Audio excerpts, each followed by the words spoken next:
ಮನುಷ್ಯನ ಜೀವನದಲ್ಲಿ ಬಹಳಷ್ಟು ಅನುಭವಗಳಾಗ್ತವೆ.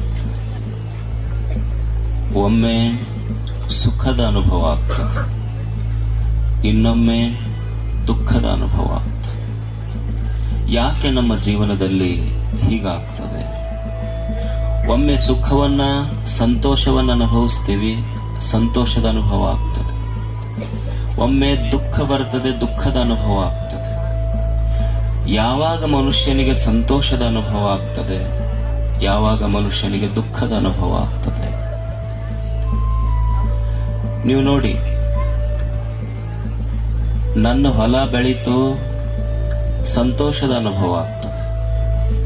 ಅದೇ ನನ್ನ ಮಗ್ಗಲ ಹೊಲ ಬಹಳ ಬೆಳೀತು, ದುಃಖದ ಅನುಭವ ಆಗ್ತೈತೆ ನನಗೆ.